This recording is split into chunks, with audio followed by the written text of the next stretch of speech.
Greetings, everyone. I'm Karima Folks, and I would like to welcome each of you to Unity of Birmingham's online service today. I'm so happy to be here among my Unity family to share a special experience of worship and learning with like-minded individuals. If this is your first time joining our live stream, I'd like to extend a special welcome to you. And if you'd like to learn more about Unity of Birmingham, visit our website at unitybham.org or Unity of Birmingham on Facebook. We are an inclusive spiritual family that embraces practical Christianity and support individuals from various affiliations on their spiritual growth path to awaken to their soul's true divinity and live life without limits. We use prayer, meditation, movement, classes, and workshops to assist us in our divine unfoldment. At this time, I ask that you turn within and join me in prayer. You may close your eyes and be aware of your breath as it breathes your body. Universal Holy Spirit, we collectively turn to you and acknowledge you as our source of life, of love, of creativity, and limitless possibilities that exist in, through, and all around us. We come today with grateful hearts for the blessings that are continuously received by all of us. We are thankful for Unity of Birmingham and for those who work tirelessly to grow and preserve this spiritual place. We affirm the willing spirit and perseverance, creativity, cooperation, and growth to all of our members, our friends, our volunteers, our trustees. We know that our future is bright and prosperous because of what we all do here at Unity. We offer healing affirmations of comfort, support, recovery, health, strength, love, forgiveness, and reconciliation to those of our families, communities, and friends who may be sick of spirit, mind, or body. We affirm you, O God, as our inner and outer healer, and we accept and we send out healing energy to all who are in need. We graciously accept the blessings of the new life as the seasons change and your majestic beauty is expressed through the sounds, the colors, and the new life of spring and its new growth. Just as nature accepts her seasons, we accept ours, and we know for sure that all things are working together for the good of all. We thank you, God, for this life, for this path, for its challenges and triumphs, and all of the lessons that we learn as we grow. We hold space of wisdom, inspiration, and enlightenment for our speaker and the message that will be delivered to us today. May it energize and renew our dedication to spiritual growth for ourselves and our world. And we know without a doubt that our prayers are answered and we open to receive them. In love, we let it be. Amen. Let's prepare for our time of meditation. You may want to close your eyes, find a comfortable position, and lay aside anything that's in your lap. And we focus for a moment on our breathing, an easy, rhythmic breath. Nothing forced, just easy. Jesus said to his disciples, "Come ye apart a while and rest." And so this is our time to come apart from our worldly concerns and just rest in pure consciousness.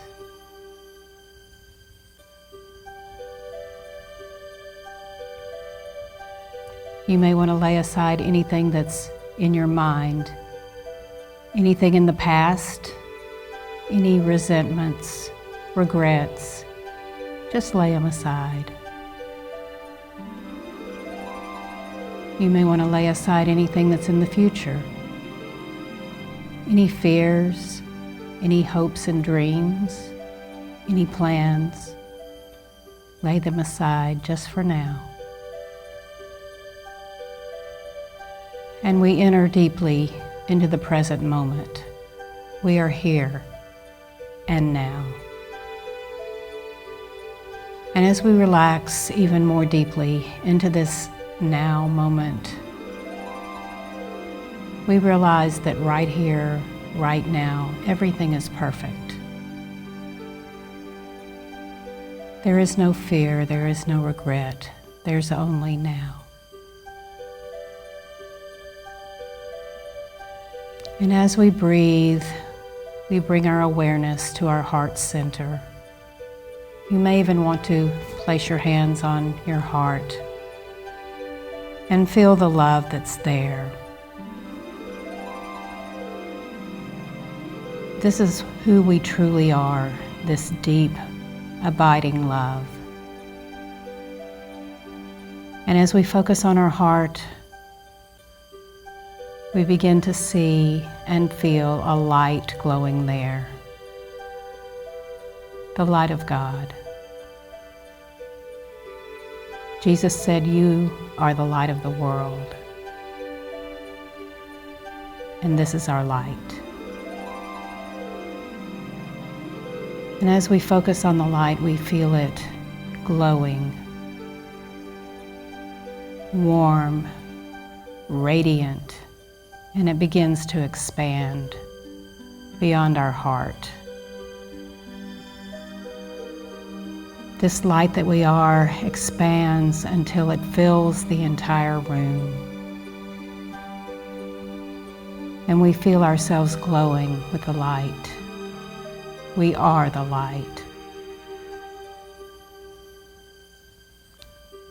And our light begins to expand even more until it leaves the room and fills our entire neighborhood, expanding, glowing, loving everything.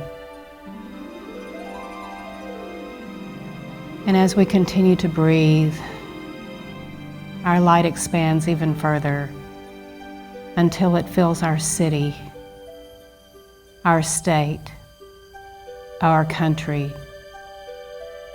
joining with the light of everyone else, joining with the light of everything else, every person, every animal, every plant, even every inanimate object is made of this light. And as we breathe and relax, we feel our light expanding even further until it encircles our entire globe. Our beautiful Mother Earth is glowing with this light. This is who we are, the light. And we see our light expanding even more until it fills our solar system, our galaxy, and finally we realize the entire universe is this light. This is the one presence. This is the one love. This is who we are.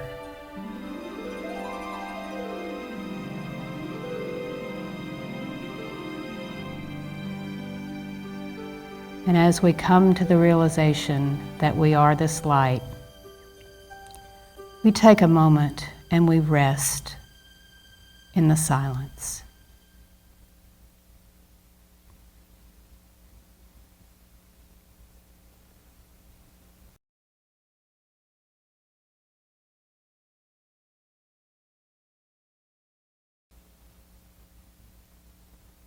And now we bring our awareness back into our physical body, back into our heart center. And we know that this feeling of love, of peace, of expansion is available to us anytime, because this is who we are. And so it is.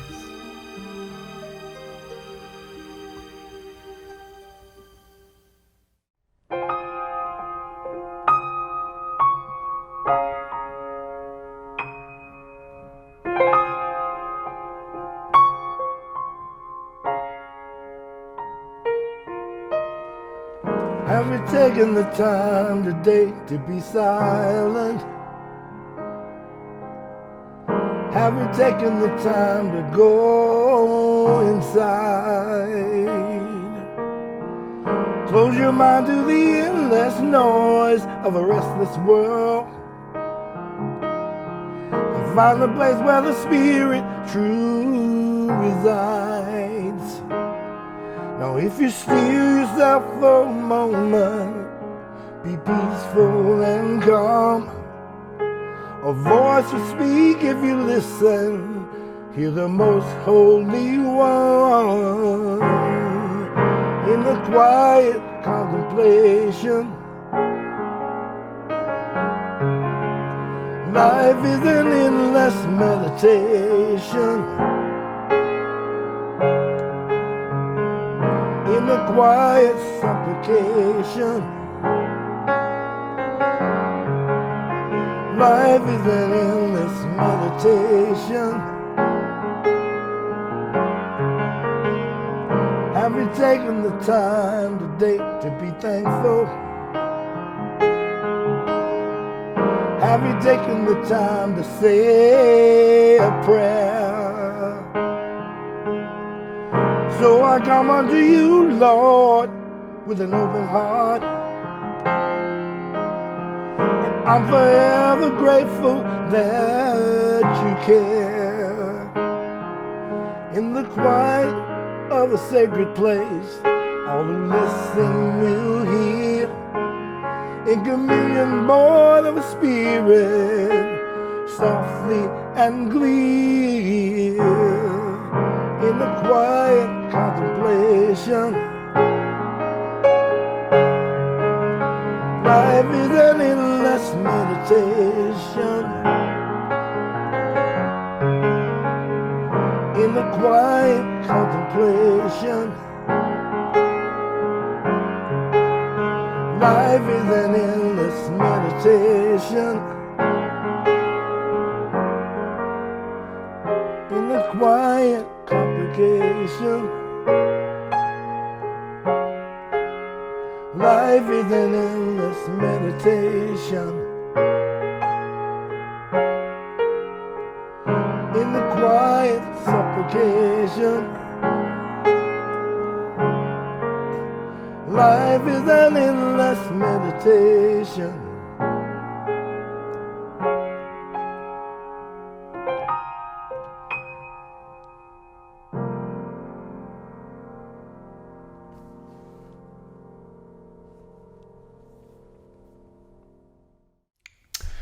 Hello, my wonderful Unity of Birmingham family. How nice to be reconnected to you. How nice to be invited back to share sacred space for this Sunday. As I sat and thought about, what do I want to share with this beautiful community? I reflected upon, of all things, the story of Noah, the biblical story of Noah that I'm sure that we're very familiar with. One of the fun things about revisiting story, allegory, mythology, metaphor, is that when we consider that every character within the story is actually a fragment of or a portion of our individual psyche, they are archetypes. And so when we look at each of these representations, we can see portions of ourselves and our behavior. And so that's a really rich revisiting to any story, because no matter how many times that you have heard it, there is an availability to be able to look at something with fresh eyes and a fresh perspective. And that's what I want to offer you this morning with the story of Noah. And let's revisit it. So Noah, his family, the animals are all on this ark. When you study the story a little bit, you realize that what has led up to this has been the voice of God directing Noah to build this boat. Part of the unusual request of that and the obedience of God to God's voice is the fact that Noah sort of lived in a desert region. So to build a boat in a desert region was cause for mockery. Think about that dynamic for a moment. Sometimes you and I are led to do things that to the outside world seem ridiculous.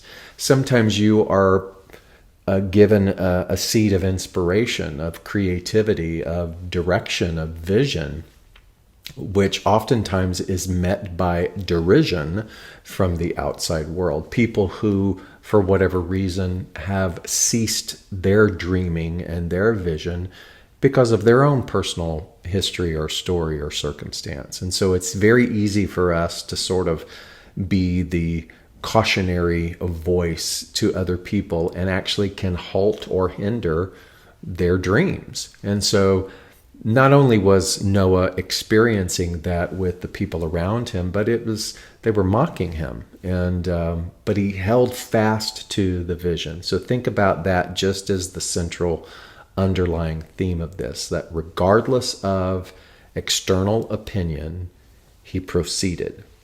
And so here we are. They're on the boat. The flood has happened. There is a lot of uncertainty. So my favorite character in this story is the dove. So when you think about Noah and the circumstance, and you can imagine looking out upon a sea of water. The sea of water represents the unknown, the fluidity of the future, and not really understanding or being able to pin down specifics with regards to what is next. So there's just sort of this fluid unknown. And so the dove, then, in the story, what happens is Noah releases it. It comes back. The message of it coming back is that there is no place to land. So the water is all pervasive. So he releases it again. And there are several circumstances where he's releasing this dove. One time it comes back and it has the olive branch within its beak. The olive branch represents peace. So when you think about the story and the water and the uncertainty, there is a message of peace within this to remain steadfast to the vision. Be peaceful in your heart. Allow that peace to calm whatever anxiousness is there and to continue to stay on course. And then what happens finally with the dove is that it does not return. And here's the beautiful thing about the dove to me. This is my interpretation. The dove is like our intentions. The dove, let's say, is your creativity, your individualized purpose for being. Your individualized purpose for being. So I want you to think about that. So if your individualized purpose is your creative expression, it's your individuation, your personality that you gift to the world, sometimes what happens is you release it and it is not received. There is no place for it to land. Just like the dove then returns back to Noah. Sometimes when you release your creativity, your vision, no one receives it. It's as if it meets a perpetual no or a closed door. And what did Noah do in those situations? He released the dove again. That, to me, is one of the most potent, one of the most powerful messages of this story, of this allegory, is to never not release your doves, to let your dove be in flight. And so think about that, because a lot of times what we have experienced is that the disappointment can be so overwhelming and so stinging to our heart that we may shelve our individuality, our creativity, and then try to create a persona that fits into a world in order to feel accommodating and to belong. When in point of fact, we have this talent. Often what we used to hear a lot of times in our teachings is that whatever your gift is, that there is someone out there, meaning the external world, that is ready to receive your gift. And so when you align that with the Noah story, then it's as if we don't re-release it, if we don't send out our doves regularly, then that exchange, that meeting of our creativity to the audience that is ready to receive it will never happen. And so it's a beautiful testament to faith, to persistence, to moving forward without being able to see the finality of the product. Martin Luther King Jr. used to say about the staircase that we never see the full staircase or the destination, that all we are required to do is to take one step at a time. I used to think about that a lot, and it was almost as if I could see a staircase surrounded by vapor, by mist and clouds, and that you had to climb that staircase by faith, one step at a time.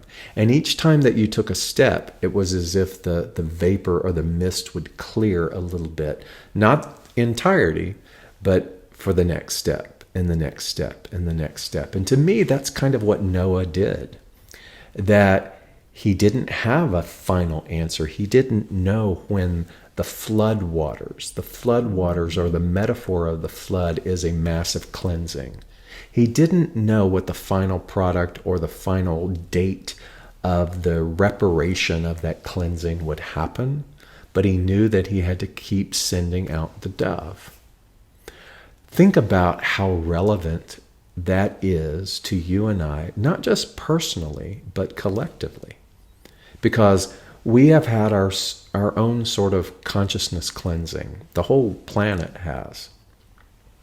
If we're mindful enough to really sit back and examine what has been taking place, there has been a cleansing, an opportunity for a cleansing. And when I say that, I'm talking about spiritually, consciously. Obviously, physically, our world has been through a lot and continues to go through a lot. And at the same time, it has also afforded you and I the ability to examine where we are with regards to what I call the me and the we. The me and the we consciousness, the way in which we integrate into the world. So a me consciousness obviously is centered around, what's in it for me and how does this affect me? And when things get disrupted, we automatically turn insular and try to find ways to protect ourselves. The we consciousness is to look at what is the common good for all. People who operate from we consciousness take in such global events as a pandemic and begin to take to heart what it means to be our brothers and our sisters' keepers, what it means to collectively work for the good of humanity. That good of humanity is perhaps you focused on your family dynamic, your community dynamic, your unity of Birmingham family dynamic. What is the commonality and the common good that will elevate all, not just what is my self-centered preservation? And so the flood waters is a cleansing of that. It's an opportunity for people to re-examine. And at times I can see the definitive choices that people have made. They have used this time and it has exacerbated their me consciousness, and for others it has elevated their we consciousness. And so when we take to heart the fact that there's only one of us, then it stands to reason that we take this cleansing time, this flood metaphor, to really look at and to prioritize not only the way in which we operate in the world, our consciousness, but that by doing it, we are elevating the totality of our existence. And so Noah releases the dove, and so what you and I contribute to the mass, to the we consciousness, is the example of resilience and intention. And what does it mean then to release your dove? The beautiful thing about releasing the dove, and let's say that the dove does represent your creativity, your purpose, your gift to the world. Think about what happens when you let it go. So the title of this talk is Dove in Flight. You know, the story doesn't really tell us about the dove's journey. It doesn't tell us how many times it hovered over the waters. It doesn't tell us about the mindset or the consciousness within that bird. It just says what happened to it and what happened upon its return. But what takes place within the flight of the bird? What takes place within the mindset? And you can think about an intention that way. If you gave your intention, a personality, if you gave your creativity a personality, that when you release it, that we have no idea of the journey of your creativity, the journey of your intention. Sometimes we just get fixated on releasing it and then what's going to happen? Where's the manifestation? But we have no idea about what I also call the in the meantime. You know, because the in the meantime is the germination. It is the seed in the soil. It is all of that transpires. You can think of it this way. Sometimes you will give your creativity. Let's say you sing a song, you deliver a meal, you paint a painting, you lift someone up in a moment of sorrow, and you leave that experience. And perhaps in your mindset, it's a one and done thing, but you have no idea how that travels. So for example, if you met someone in their sorrow and you just allowed them the sacred space to feel their feelings, you have no idea what that moment, that gift that you gave them, and that is a part of your creative expression. It's you living from your heart. You have no idea how that influenced them, and then how they then took that experience and let it shape and mold the way in which they give to the world. You see, you become sort of the genesis of a new ripple of cause and a new ripple of effect that happens in the world. And those are the types of things that we never see. There are things that happen that you could sing the song, and let's say that somebody heard the song, but they never tell you or never reveal to you the experience they had when they heard the song. And yet somehow there was a profound shift, or there was a touching that happened in the portal of their heart that helped heal them, that prompted an action. Again, things that we are never aware of. So this is very similar to the dove in flight. We don't know the in-between, in the meantime part. But we are required to continue to act as if, to settle into the placement of the intention. So to me, the dove is representation of intention. Intention's a weird thing, like any other word or spiritual modality that has often been repeated. It starts to lose its potency. It's as if it falls on deaf ears. It's like me giving a talk about faith. Where's the excitement in that? Because how many times have you heard talks about faith? But it isn't until you go into the experience and cultivate your own alignment with that, the actual practice of it, that it has any meaning. Otherwise, this is just words. So what do I want to leave you with today about your dove in flight, about releasing your dove, about intention? Intention is only going to be as potent as your participation. Let me tell you this, as much as these things become cliches, how does something become a cliche? It's because it's repeated so much that it's a fundamental truth. But the fundamental truth of love, of power, of wisdom, of wholeness, these things are not going to have any meaning for you and I until we venture into the territory of experimentation. So I never want you to stop experimenting, releasing your dove. I don't care how old you are. I don't care what your story is. I don't care what your economic bracket is. Intention works the same for all. And intention is infallible. That's right. I'm going to say it. Intention is infallible because what is intention? It's directed energy. It's directed mind thought.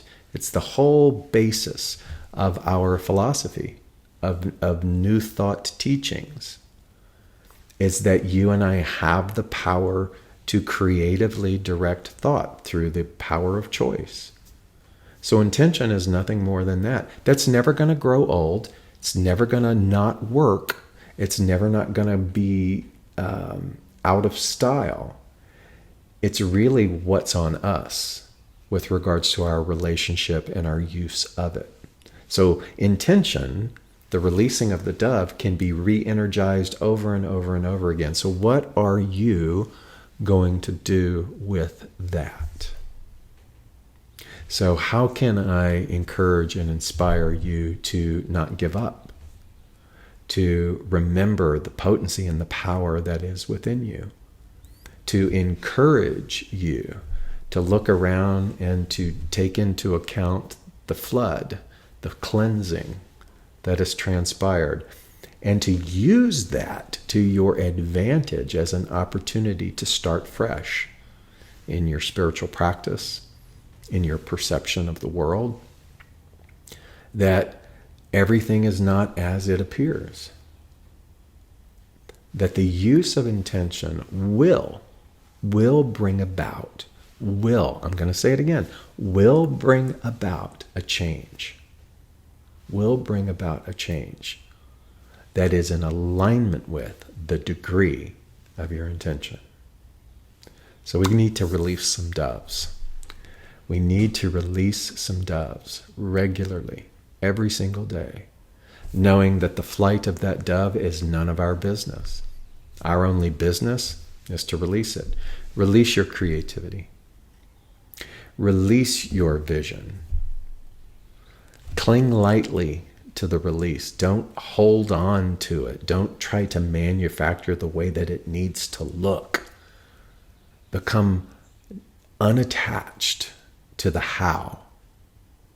Becoming unattached does not mean disengaged. You and I must be very engaged in the releasing of the doves every single day. What does that look like? Number one, become curious. Become very curious with regards to the beauty and the synchronicity of how energy and manifestation works. In other words, live your day in high noticing. So let's say you wake up tomorrow morning and you metaphorically release the dove of your intention. releasing your creativity, your vision out into the world. Your only responsibility then is to become curious in high noticing and to look around and to listen to conversation, to notice an email, to notice a passage in a book, to hear the phrase of a song, to hear something, a reminder, a thought that comes to you that is in alignment with your intention, and to receive that message, and to realize that through your curiosity and your openness, that the universe is constantly giving you reinforcement. So curiosity. Curiosity heals. Become curious as to your resistance. Become curious to why some things continue to circle back and to pick at your injustice button. Become curious as to what irritates you. Step back and just look at it and examine it, not from a punitive place, but from curiosity. And you will begin to disassociate from what doesn't matter so that you are continuously free to release those doves. Next is what I call principle. Principle simply means spiritual principle. And what is the New Thought spiritual principle? What is the seminal definition of that? It's that God is all that there is. Now you can call it spirit, you can call it infinite intelligence, you can call it whatever you want to call it. But it simply means that no matter the appearance, that the only reality is a divine design. The only reality that is happening at any given moment is divine order. That seems maddening, right? But if we don't become clear of the fact that principle is infallible, then we are sort of hanging on to hopes and wishes. And hopes and wishes leave room for something to not work. It leaves room for doubt. Principle says, nope, we got to get on board and we got to refocus and we got to realign our intention with the infallibility of the Word of God, that God is all that there is. And that allness is absolute love. It has our best interest at heart. So it's not that things are not working out for us. It's that we still have an opportunity to remove the veils of and cleanse our perceptions. Curiosity, principle. Got to keep checking in on your principle. And then lastly is what I call rhythm.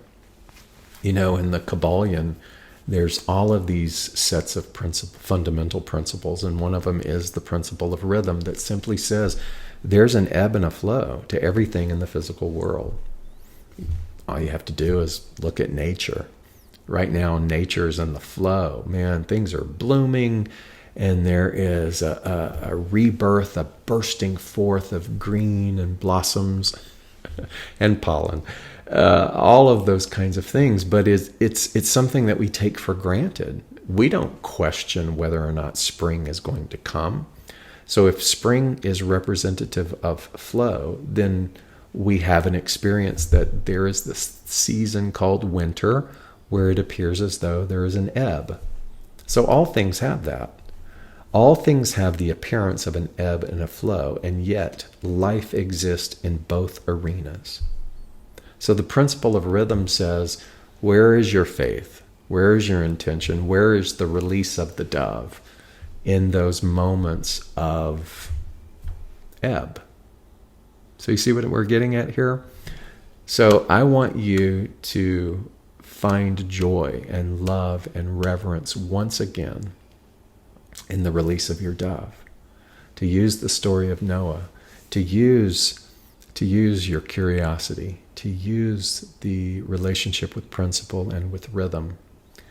Isn't it funny that curiosity, principle, and rhythm are the acronym for CPR? CPR gives life back. I want you to have life back. Thank you so much for having me back and for allowing me to share this time with you again. Peace and blessings to you. God bless. Keep releasing your dove.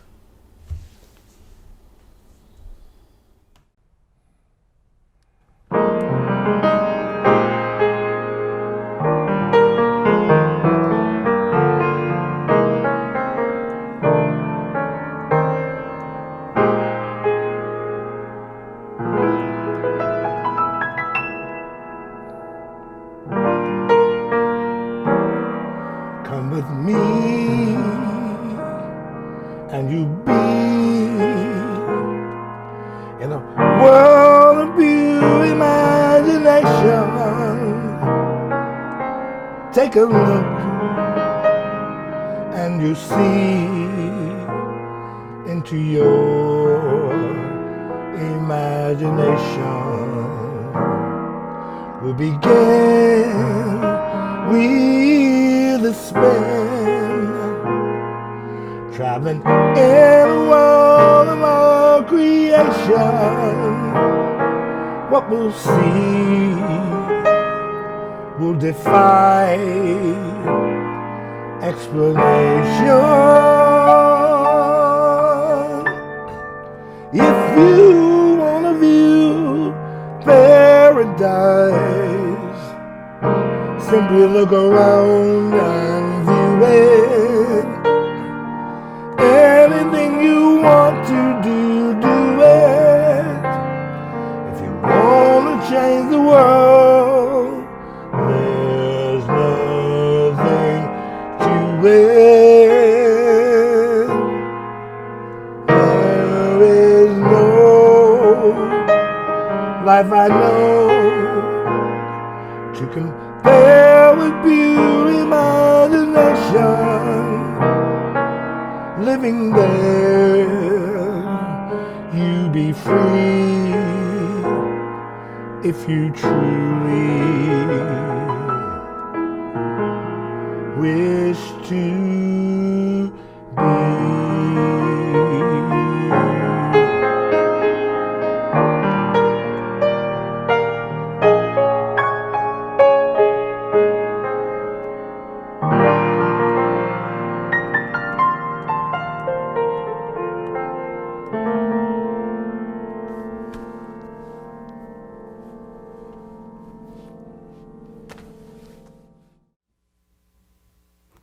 Again, we are elated that you chose to be with us. We hope that you've enjoyed our service today. We at Unity of Birmingham seek to be a good space here in the Birmingham area. So we ask that you contribute to Unity of Birmingham to keep it alive and growing. You can log on to our website at unitybham.org and take a look at the calendar and see the different classes and programs that are being offered here. And if you feel called to participate, our doors are open. We participate virtually as well as face-to-face, honoring social distancing. We also ask that you donate financially to help support Unity of Birmingham. And you will find this on our website. Click on the Giving button at the top menu, or you can click on the Donate to Unity button at the bottom. Please give a generous contribution to help support all of the programs that we offer at Unity. Again, we thank you for joining us, and we will close with our prayer of protection. The light of God surrounds us. The love of God enfolds us. The power of God protects us. The presence of God watches over us. Wherever we are, God is, and all is well.